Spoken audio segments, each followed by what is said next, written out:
Namaskar. This is Acharya Devendra Pandey. If you see the festivals of different religions, you will find that the observation of their festivals move around the birth, death of the founders of their religion. For example, Christmas is celebrated, which is the birth of Jesus Christ among the Christians. You have Good Friday, that was the day when Christ was crucified. Then you have the Easter, when he came out of the cave and preached. In the same way, even in Islam, you will find that the festivals are celebrated like the birth of Prophet Muhammad. Then they have their month of Ramzan, when they fast for 1 month. They do not have any particular reason assigned to it, and they simply say that it is observed just to imagine how a poor person who is barely able to maintain 2 square meals a day is working all through the day, and then when he gets his wages in the evening, he uses that wages to buy food and eat that. Sanatana Dharma does not go by this theory. You might have heard that the Sanatana Dharma says there are castes, different castes. In fact, if you see the original formation, if you go to the early Vedic ages, you will find that these castes were non-existent. In the early Vedic times, for example, the people who did the work of rituals, pujas, and who were the priestly class were called Brahmins. So if the son of a Brahmin did the work of being a soldier or a warrior, would be considered as Kshatriya. Or if the son of a Brahmin would do the work of business, the son would be called a Vaishya. So these are actually the systems which were assigned according to the work and duty of the people.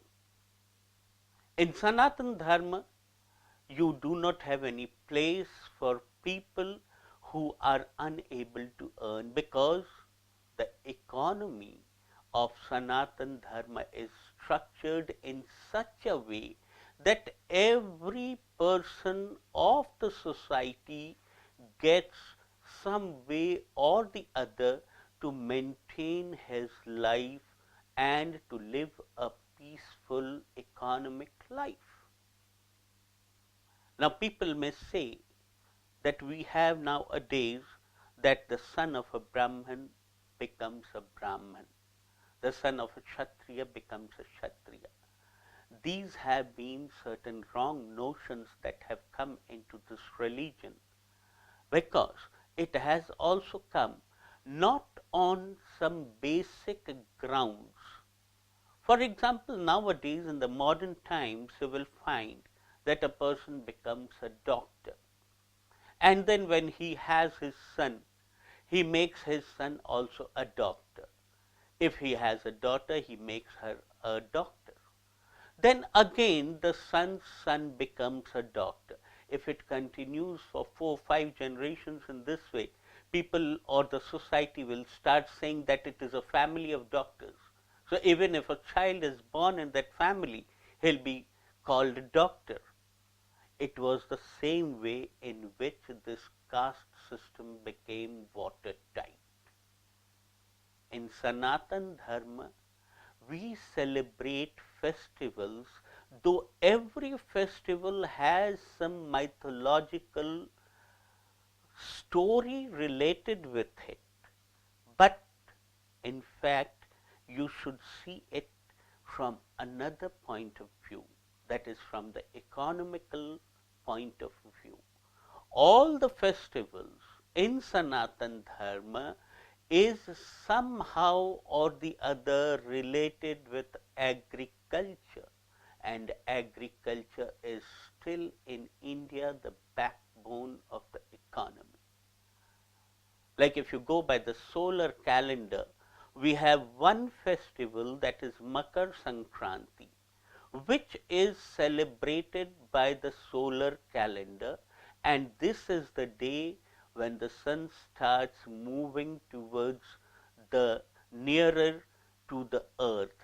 I mean, the revolutionary path of the earth takes it towards nearer to the sun. But all of the festivals are celebrated according to the lunar month, which is the calendar of the Hindus. The Hindu calendar is based with the moon's revolution around the earth. The same is with Islam. They also follow that same thing. But the real difference is that the moon takes 27 days, 8 hours, and some minutes, a few seconds to revolve around the earth. In Hinduism, it is meticulously calculated. That is why you will find that the festivals in Hinduism move somewhat a bit forward or a bit backward, but they are approximately almost within fixed time according to the solar calendar. Like we celebrate Diwali. Diwali is always between the month of October and November. From the mid of October to mid of November, it will be within that period. But in Islamic calendar, they do not have the provision of making such meticulous calculation. That is why they announce the date of their festival after sighting the moon. Whereas in our calendar, if it is stated that the festival is on a particular date, on full moon, on that date there will be a full moon. That is why you'll find that Islam has its festival moving backwards by 15 days every year. But in Hinduism, it is not so. We celebrate our festivals keeping in mind the agricultural seasons. Like in January, when the paddy fields get ripened corns, we celebrate the Saraswati Puja. Saraswati goddess is the goddess of learning.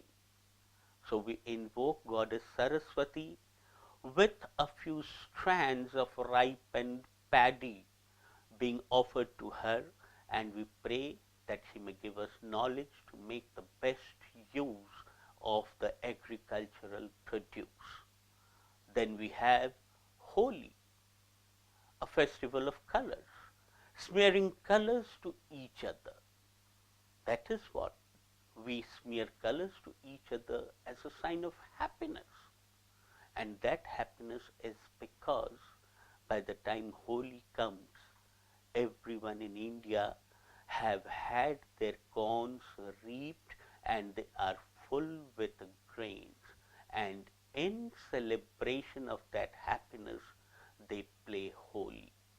The same is the case with Lakshmi Puja, that is celebrated more dominantly in the eastern part of India. At that time also, the paddy fields or the corns that are harvested become ripe in the fields, and we offer those same ripened corns to goddess Lakshmi, praying to her that she may convert those corns and harvest into monetary terms. And after Lakshmi Puja, 15 days later, we have Diwali, which is a festival of lights, where we burn lights, diyas, which we call made of cotton, smeared with ghee or oil. That is a sign of happiness and celebration. It is because by that time everyone has a lot of money at their disposal, or corn, which was considered as similar to property. So Sanatana Dharma does not have much of celebrations about its founder because it has no founder. Yes, we do celebrate Ram Navami, that is the birth of Lord Rama. We do celebrate Janmashtami, that is the birth of Lord Krishna. They are the reincarnations of Lord Vishnu, who had come to earth and who led their lives like common people to show how we can lead our lives virtuously within the ordinary business of our life. In this way, Hinduism is different. It is not confined only to celebration of the birth and death of their gods and goddesses, because Ram or Krishna, they were born. We celebrate their birth, but nowhere in history will you find anything mentioning about their death, because they did not die. They left earth. And there is one very surprising thing to note, that Lord Rama had built a bridge from India up to Sri Lanka, which is mentioned in our Ramayana, in Ramcharitmanas by Tulsidas. And today, various satellites have taken photographs, and we find that the bridge is still there, submerged in water. In the same way, Lord Krishna had made his own kingdom called Dwarkapuri.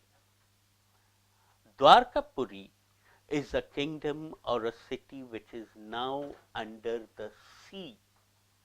So we believe that the gods, whatever they constructed, did not want those sacred things to be utilized by human beings who may be prone to sins or who may be sinners. That is why they are today underwater and we do not have access to them.